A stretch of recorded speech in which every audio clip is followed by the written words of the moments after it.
6 है। आज हम ऑडिट TSSB स्पेशल क्लासेस हैं, all state TGT PGT exams के लिए इंपॉर्टेंट है और यूपी के लिए भी इंपॉर्टेंट है। तो काफ़ी इंपॉर्टेंट क्लासेस हैं, बहुत अच्छे क्वेश्चंस आपको यहाँ पे मिल रहे हैं। तो बिल्कुल आप गाइड जुड़ सकते हैं मेरे साथ, सब्सक्राइब करिए चैनल को। एग्ज़ाम डेट तक ही आपको ये चैनल ऐसे ही जो चीज़ें आपको मिलती रहेंगी नई नई, आप देखेंगे कि बिल्कुल नए क्वेश्चन होते हैं, बिल्कुल अलग क्वेश्चन होते हैं जो मेरे प्रैक्टिस सेट के अंदर होते हैं, आपको कहीं नहीं मिलने वाले। तो बिल्कुल जुड़ जाइए फटाफट से और बेहतर तैयारी अगर आप अपनी रखना चाहते हैं। ठीक है, चलिए देखें क्या है आज के सेशन हमारे पास। और एक लाइक और शेयर गाइस जरूर कर दीजिएगा, यही रिक्वेस्ट है आपसे, एक लाइक और शेयर चाहिए, बाकी नहीं।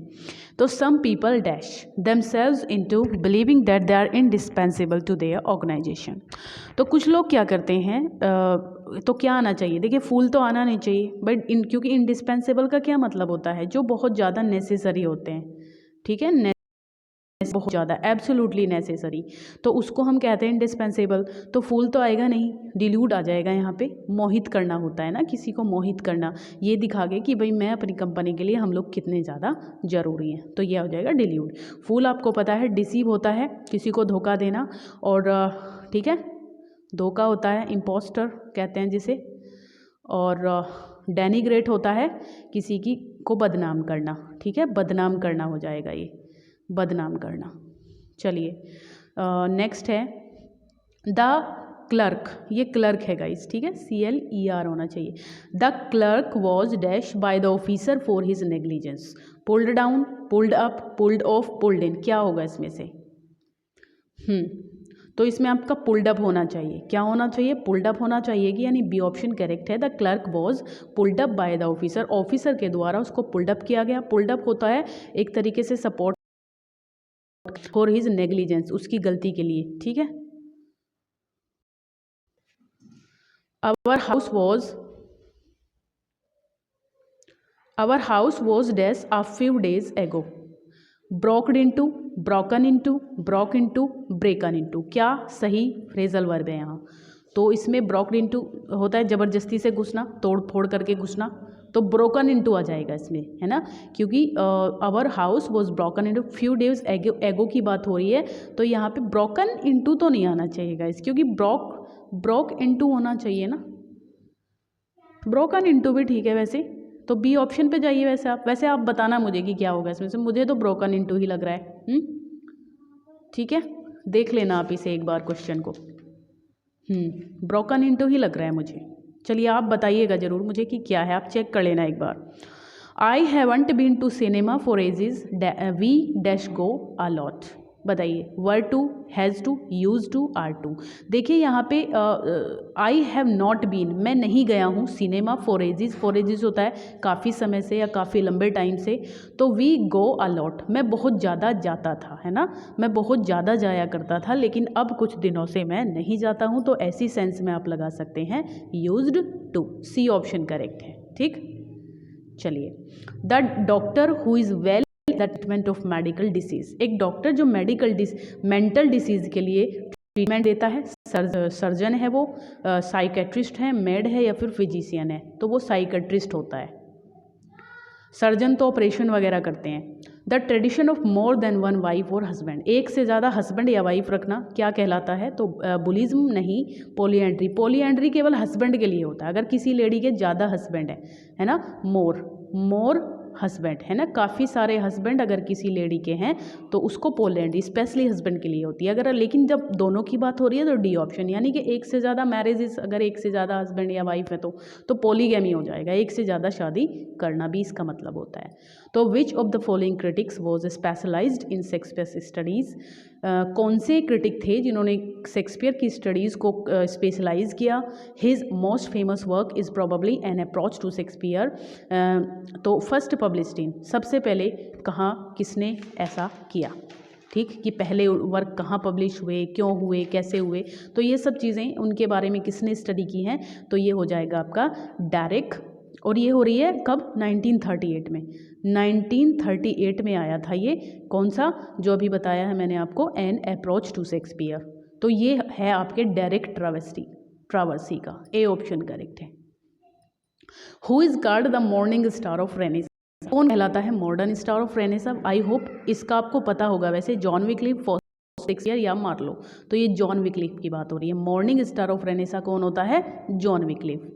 What is the term which is used for the followers of John Wycliffe? John Wycliffe के फॉलोवर्स क्या कहलाते थे? जॉनी, लोलार्ड्स, ल्यूलेट्स या फिर नन? तो ये जो थे लोलार्ड्स कहलाते थे, यानी कि B option. Who wrote the book The Crown of Life Essays in Interpretation of Shakespeare's Final Plays? ये जो Who wrote the book, किसने ये बुक लिखी है? The Crown of Life नाम की एसेज, ठीक है, एसेज है, ये पूरा टाइटल है इसका। किसके अंदर? Interpretation of Shakespeare's final plays 1947 में। Derek Traversi, Wilson Knight, AC Bradley या फिर EMW टिलियार्ड, किसके बारे में है ये? तो ये आपका बनना चाहिए आंसर, आई थिंक क्या बनेगा गाइज ये, एक सेकंड, थोड़ा मुझे इसमें कंफ्यूजन है क्वेश्चन में ना, एक सेकंड दें आप मुझे। तो ये है, इसका आपका होगा विल्सन नाइट, ठीक है, बी ऑप्शन है guys, Wilson Knight, B option पे जाइए, कोई दिक्कत नहीं है। चलिए, he is known mainly for his book the Elizabeth world picture as background to Elizabethan literature particularly Shakespeare. He is known mainly, इनमें से कौन ऐसा है जो जाना जाता है अपनी बुक के लिए द एलिजाबेथन वर्ल्ड पिक्चर, कब? 1942 में, as background of Elizabethan literature particularly Shakespeare. तो ये डेरेक ट्रावर्सी हैं, विल्सन नाइट हैं, AC ब्रैडले हैं, EMW टिलियार्ड हैं। तो आप इसमें जाइए, किस ऑप्शन पे जाएंगे? ये आपका हो जाएगा EMW टिलियार्ड, यानी कि डी ऑप्शन। ओके, याद रखिएगा इन सबको। Who wrote the book Shakespeare, ऐसे ही क्वेश्चन आते हैं। आपको लगेगा कि हलवा आएंगे, सारे क्वेश्चन हलवा नहीं आते हैं, हलवा भी आते हैं और थोड़े टफ भी आते हैं। तो सारी ही चीज़ें आपको तैयार करनी है, ठीक है। हाँ, तो who wrote the book Shakespeare's last place, ये किसने बुक लिखी है? शेक्सपियर्स लास्ट प्लेस, ये बुक किसने लिखी है? तो इसका आपका आंसर बन रहा है क्या? तो इसका भी आंसर है आपका EMW टिलियार्ड। कब आया था ये लास्ट प्लेस? 1938 में। ये बुक कब आई थी? 1938 में। एक सेकेंड, 1938 याद रखिएगा। 1938 में आया था शेक्सपियर्स लास्ट प्लेस नाम की बुक, और ये किसने लिखी है? EMW टिलियार्ड, यानी कि डी ऑप्शन है। For criticism for the Roman Catholic church, तो रोमन कैथोलिक चर्च के लिए जो क्रिटिसाइज किया है इसको, ये किसने किया है? तो ये भी जॉन, ए ऑप्शन करेक्ट है। विलियम टिंडेल तो बाइबल के लिए जाने जाते हैं, बाइबल के, है ना। बीट राइटर्स कौन थे? Wrote in the 1950s, wrote in the 1940s, wrote in the 1960s या फिर रोट इन द 1980s। तो ये आपका बनेगा, जिन लोगों ने जो है बीट जनरेशन भी इनको कहते थे, ए ऑप्शन करेक्ट है आपका। 1950s के में जो लिखा है गाइस, और अमेरिकन कल्चर को इन्होंने एक्सप्लोर किया है। अगर पूछ लिया जाए कि इन्होंने क्या किया है इसके अंदर, तो अमेरिकन जो कल्चर था उसको इन लोगों ने एक्सप्लोर किया है। और ये किससे रिलेटेड थे? ये थे आपके कोलंबिया यूनिवर्सिटी, ठीक है। और लिख देती हूँ यहाँ पे कोलंबिया, ये फैक्ट आप याद रखेंगे इनके बारे में बिल्कुल। कोलंबिया यूनिवर्सिटी से रिलेट करते थे। और सेकेंड थिंग इज़ दैट कि कौन कौन थे इसमें? आपके हर्बर्ट, ठीक है, हर्बर्ट हकल थे, हर्बर्ट हकल, ठीक है। और थे आपके लूसियन कर, LUCIEN, लूसियन CARR कर, ठीक है। ये लिखा नहीं जाता गाइस, जब सुनने पे ज़्यादा ध्यान दिया करें मेरी वीडियो, ठीक है। लूसियन कर हो गया, और कौन थे? जिन्सबर्ग भी थे, है ना, जिन्सबर्ग भी थे इनमें, जिन्सबर्ग, ये बीट से रिलेट करते थे। तो ये आपका हो जाएगा। Persona, tone and voice reflect in recent criticism, तो the tendency to highlight characterisation, the tendency to disregard plot in modern novels, the tendency to infuse as a major literary tool, the tendency to think of all narrative and lyric works of literature as discourse। तो क्या होगा इसमें? तो यहाँ आप जाएंगे A option पे, यानी कि जो पर्सोना, टोन और वॉयस रिफ्लेक्ट है, ये रिसेंट क्रिटिसिज्म है, ए ऑप्शन, यानी कि the tendency to highlight characterisation, ठीक। He resembles the animal that browse on this title is a example of this. ये क्या लिखा? थिसल्स है, हैं, थिसल्स है ना ये, हाँ, इसमें आप बताइए कि कौन सा यहाँ पे है आपका जो फिगर ऑफ स्पीच है। He resemble the animal that browse on thistles, वो रिजेंबल करती है द एनिमल, उस एनिमल की तरह, दैट ब्रॉज ऑन थिसल्स।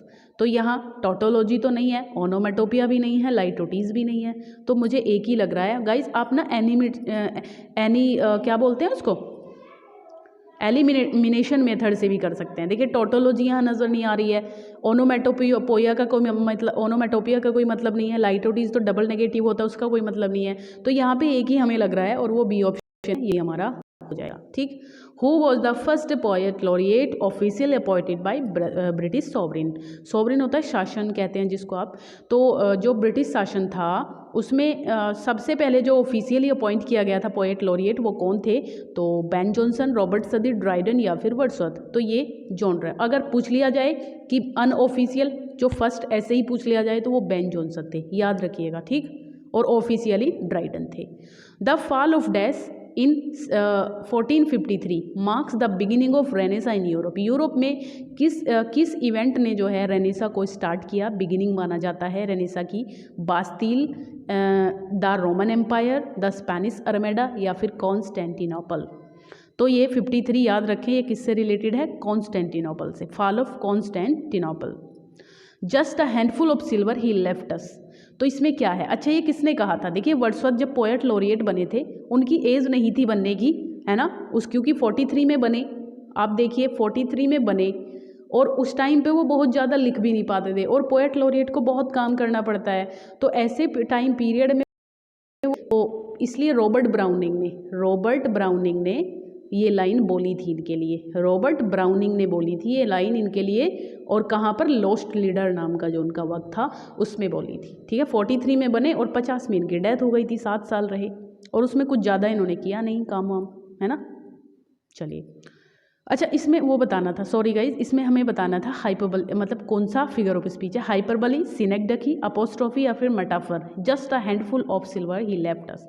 देखिए सिनेक्डकी है, सिल्वर का मतलब क्या है? पैसे से है ना, पैसे से है, तो यहाँ सिनेक्डकी है। It is said that Shakespeare based his Julius Caesar on certain incidents of his era. This is, ऐसा माना जाता है कि जो शेक्सपियर थे बेस्ड उनका जो जूलियस सीजर है तो वो कुछ सर्टेन इंसिडेंट्स पे बेस था। तो वो क्या थे? The rebellion of the dukes of Essex, the supremacy on land and sea, the formation of trade relation with the East, the excursion of Sir Walter Raleigh. क्या होगा इनमें? तो ये जो है आपका ए ऑप्शन करेक्ट है यहाँ। इसकी जो बेस्ड माना जाता है तो वो rebellion of the duke of Essex, rebellion of the duke of Essex, याद रखिएगा इसको। ठीक है, चलिए चलते हैं। Macbeth is regarded as the tragedy of. Macbeth जो ट्रेजेडी है वो किससे रिगार्ड मानी जाती है? तो ओवरलैपिंग एम्बिशन है इसमें, एक्सेसिव ऑफ प्राइड है, ये तो पहला ही आंसर हमें नज़र आ रहा है, एम्बिशन तो है ही, एक्सेसिव प्राइड नहीं है। नोबल इनएक्शन तो हैमलेट की है ना, हैमलेट की है, क्योंकि वो इतना नोबल है कि वो बेचारा एक्शन ही नहीं ले पाता है ना। जेलसी ऑफ नेचर है। चलिए आगे। Which play of Shakespeare has been described by TS. Eliot as artistic success. कौन सा नोवेल है जो कौन सा प्ले है जो टी.एस. इलियट के द्वारा आर्टिस्टिक सक्सेस बताया गया? देखिए हैमलेट एंड हिज प्रॉब्लम्स कब आया था? शायद 1919 में आया था।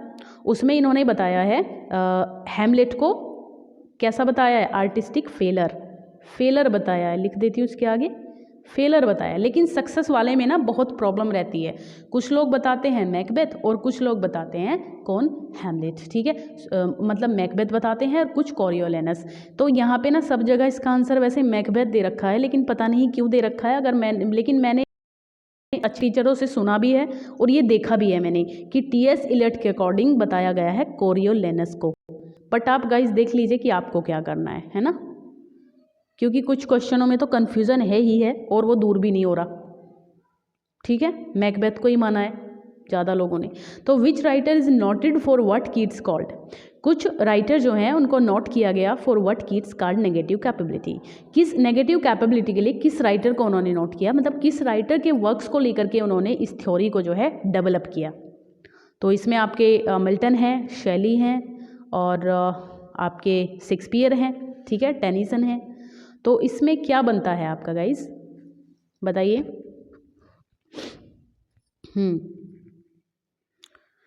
हाँ, दिक्कत हो रही है गाइस थोड़ी ना। तो नेगेटिव कैपेबिलिटी शेक्सपियर को लेके किया था। डी आप ये जानते होंगे वैसे आप इसको।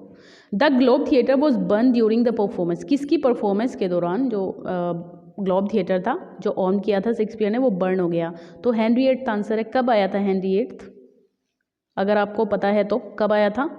ये आपका आया था 1613 में, 1613 में आया था। ये लास्ट वर्क था इनका और ये शायद अनकम्प्लीट भी था। और किसके साथ था ये? जॉन फ्लेचर, ये भी याद रखना, जॉन फ्लेचर, इनके साथ इन्होंने ये बनाया किया था कोलैबोरेशन।